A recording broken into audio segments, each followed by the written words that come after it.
नमस्कार दोस्तों, स्वागत है आप लोगों का इस वीडियो में। दोस्तों, इस वीडियो में हम दक्षता अभ्यास 5 का अध्ययन करेंगे। ठीक है, इससे पूर्व के वीडियो में हमने अभ्यास 5D व इसके जिसका नाम है बीजगणितीय अवधारणा पार्ट नंबर 5 की थ्योरी पोर्शन को देख लिया है। ठीक है, तो इस वीडियो में हम दक्षता अभ्यास 5 को देखेंगे। यदि आप लोगों ने उस वीडियो को नहीं देखा तो उस वीडियो को जाकर देख लीजिएगा।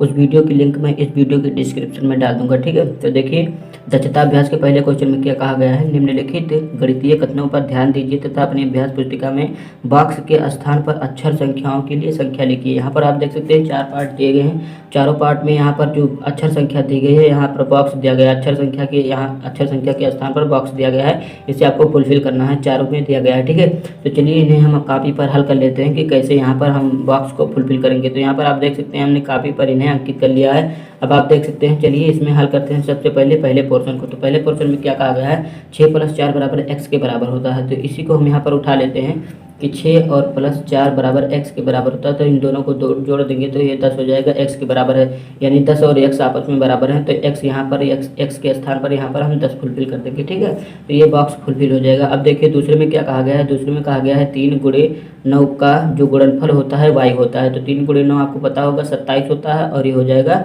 2। ठीक है, 9 × 3 = 27 होता है और ये y हो जाएगा y के बराबर। तो y की जगह पर यहाँ आप 27 फुलफिल कर सकते हैं। ठीक है, अब देख लीजिए तीसरे पोर्शन में क्या कहा गया है। तीसरे पोर्शन में कहा गया है 6 - 2 = a के बराबर है। तो 6 - 2 = a है। तो 6 से आप 2 घटाकर यहाँ पर 4 प्राप्त कर लीजिए। देखिए 6 से 2 घटेगा तो 4 आ जाएगा। तो 4 a के बराबर है।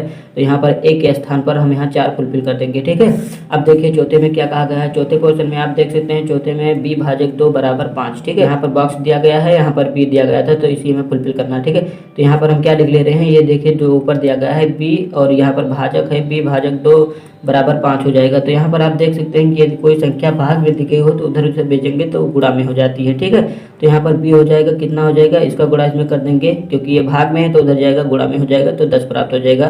5 दूनी 10 हो जाएगा। तो यहाँ पर हमें 10 फुलफिल करना होगा। इस प्रकार हमने चारों पोर्शन को कर लिया। यहाँ पर आप लोगों को 10 फुलफिल करना होगा। इस प्रकार हमने चारों पोर्शन को कर लिया। अब चलिए चलते हैं दूसरे पोर्शन पर। हमें दूसरे क्वेश्चन में क्या कहा गया है। ये दूसरे क्वेश्चन को, दूसरे क्वेश्चन में क्या कहा गया है, ज्ञात कीजिए। पहला पोर्शन, दूसरा, तीसरा, चौथा, 4 पोर्शन दिए गए हैं और बताया कि इसमें ज्ञात करना है। तो पहले में क्या कहा गया है, 10 में से x घटाने पर प्राप्त संख्या। ठीक है, दूसरा में 2x और 3x को जोड़ने पर प्राप्त संख्या। तीसरा है y की 6 गुनी संख्या बताना है।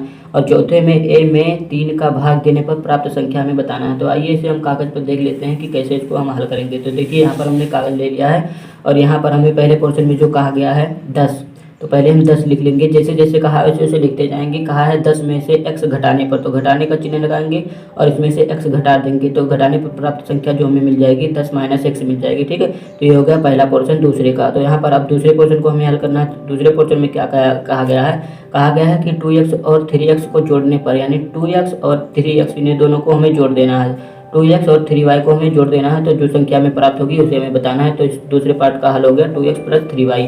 अब देखिए तीसरे पोर्शन में क्या कहा गया है। तीसरे पोर्शन को यहाँ पर हम अंकित कर लेते हैं। तीसरे पोर्शन में कहा गया है y की 6 गुनी संख्या, यानी y दिया गया है इसकी 6 गुनी, तो इसमें 6 से गुणा कर देंगे तो कितना हो जाएगा, ये हो जाएगा 6y। तो ये हो गया तीसरे पोर्शन का उत्तर। ठीक है, अब देखिए चौथे में क्या कहा गया है। चौथे पोर्शन में हमें कहा गया है कि a में 3 का भाग देने पर प्राप्त संख्या, यानी a में हमें 3 से भाग देना है। जो संख्या प्राप्त हो उसे बताइए।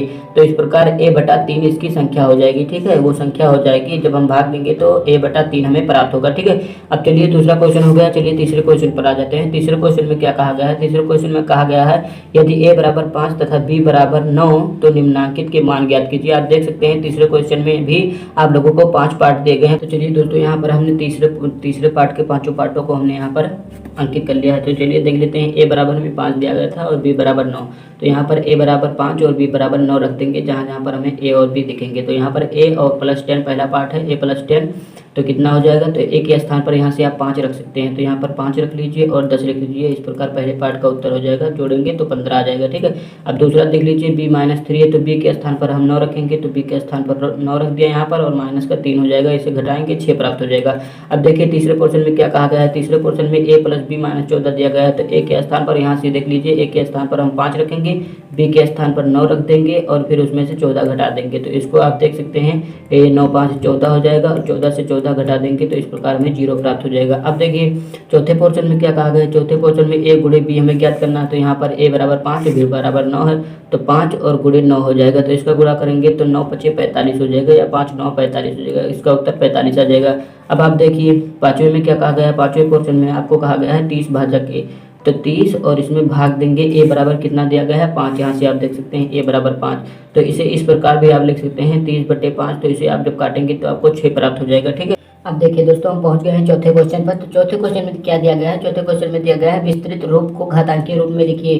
तो यहाँ पर आपको लोगों को 5 पार्ट दिए गए हैं। पहले पार्ट को देख लीजिए, x गुणे x गुणे x गुणे y, जो दूसरा है q गुणे q गुणे q, और तीसरा है 2 गुणे y गुणे y गुणे y, और चौथा है 5 गुणे 5 गुणे 5 गुणे x गुणे y गुणे y गुणे y, और पांचवा दिया गया है m गुणे m गुणे m गुणे m 4 बार। ठीक है, अब चलिए इसे हम काफी बार उतार लेते हैं और आप लोगों को घातांकीय रूप में लिखकर इसको दिखा देते हैं। ठीक है, तो यहाँ पर आप देख सकते हैं, यहाँ पर पेपर पर हमने अंकित कर लिया है पांचों पार्ट। तो यहाँ पर देखिए पहले पार्ट को देख लेते हैं। पहले पार्ट में क्या दिया गया है, पहले पार्ट में दिया गया है x गुणे x और गुणे y।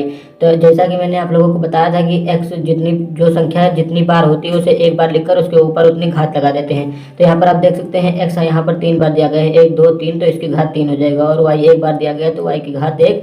इस प्रकार से x क्यूब केवल y लिख सकते हैं, क्योंकि किसी भी संख्या की घात 1 होता है तो उसे प्रदर्शित करने की कोई आवश्यकता नहीं होती। ठीक है, अब देखिए दूसरे पार्ट में क्या कहा गया, दूसरे पार्ट में है q गुणे q गुणे q, q 3 बार है तो इसकी घात 3 हो जाएगा। ठीक है, अब देख लीजिए आप लोग तीसरा पार्ट देख लीजिए। तीसरे पार्ट में 2 गुणे y गुणे y गुणे y 3 बार है तो 2 हो जाएगा, और y 3 बार है तो y क्यूब हो जाएगा। ठीक है, इस प्रकार हो गया हमारा तीसरा पार्ट। अब देखिए चौथे पार्ट में क्या कहा गया, 5 है और 1 2 3 बार 5 है तो 5 क्यूब हो जाएगा, और x 1 बार है तो x 1 बार है, और y 3 बार है तो y क्यूब हो जाएगा। इस प्रकार लिख सकते हैं 5 क्यूब x y क्यूब, इस प्रकार लिख सकते हैं। ठीक है, क्योंकि एक को प्रदर्शित करने की विशेष आवश्यकता नहीं है, वो आप समझ सकते हैं। अब देखिए पांचवें में है m 4 बार दिया गया है तो m की घात 4 हो जाएगा। इस प्रकार आपका चौथा क्वेश्चन हो जाता है। अब देखिए पांचवें क्वेश्चन में क्या कहा गया है, हमें पांचवें क्वेश्चन में कहा गया है रिक्त स्थानों जहां बॉक्स की पूर्ति अपनी अभ्यास पुस्तिका में कीजिए। यहाँ पर भी आप लोगों को 4 पार्ट दिया गया है, क्वेश्चन दिए गए हैं, और आप लोगों को यहाँ बॉक्स बनाकर बताया गया है कि इसमें आप फुलफिल कीजिए। ठीक है, तो चलिए यहीं पर हम कॉपी किताब में फुलफिल कर रहे हैं, आप लोग अपनी कॉपी में कीजिएगा। ठीक है, तो यहाँ पर देखिए हम यहाँ पर फुलफिल कर दे रहे हैं, 1 2 3, 10 की घात 3 हो जाएगा। ठीक है, तो यहाँ पर 10 दिया गया है, 10 की घात कितना हो जाएगा, यहाँ पर 3 बार है तो यहाँ पर 3 हो जाएगा, तो यहाँ पर आप 3 भर सकते हैं। ठीक है, यहाँ पर हमने 3 भर दिया है छोटा सा। ठीक है, देख लीजिए 3 हमने भर दिया। अब देखिए टी 1 2 3 बार टी है तो यहाँ पर टी लिखेंगे, और कितनी बार है उसको यहाँ पर हम अंकित करेंगे कि 3 बार दिया गया है। ठीक है, अब देखिए यहाँ पर दूसरे पोर्शन में आप लोग देख सकते हैं, दूसरे पोर्शन में दिया गया है 4 गुणे 4, 4 3 बार दिया गया है तो यहाँ पर हम 4 3 बार दिया गया है तो 3 यहाँ पर फुलफिल करेंगे। ठीक है, तो यहाँ पर हमने 3 भर दिया। अब देखिए तीसरे पोर्शन में 6 1 बार दिया गया है दोस्तों, यहाँ पर हमें 6 दिया गया है केवल, तो 6 की घात यहाँ पर 1 हो जाएगा, क्योंकि यहाँ बॉक्स नहीं बनाया गया तो हम नहीं फुलफिल करेंगे।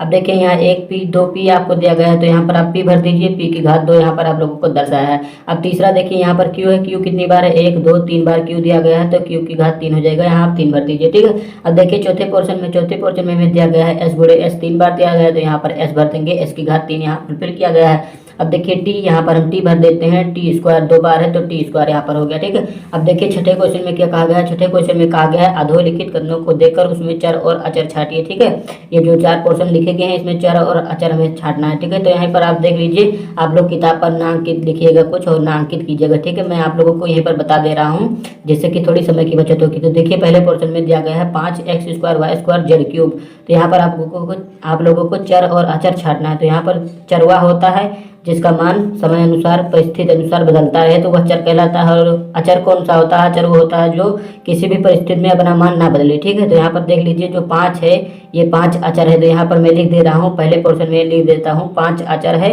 और बाकी जो दिया गया है आपको x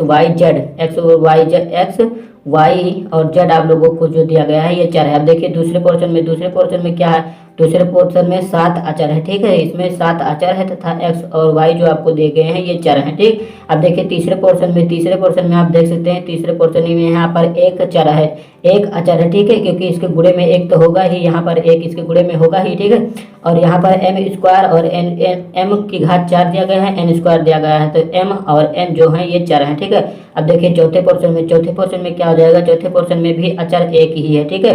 यहाँ पर एक जो दिया गया है इसके सम्मुख यहाँ पर एक होगा, एक का गुणा इसमें होगा तो एक अचर है, और a क्यूब और b की घात 5 जो दिया गया है, यानी a और b जो है वो चर है, ठीक है। इस प्रकार हमारा छठवां क्वेश्चन भी कंप्लीट हो जाता है, ठीक है। यहीं पर हमने कर दिया, आप लोग कॉपी पर अंकित कीजिएगा, किताब पर न गोदिएगा, ठीक है।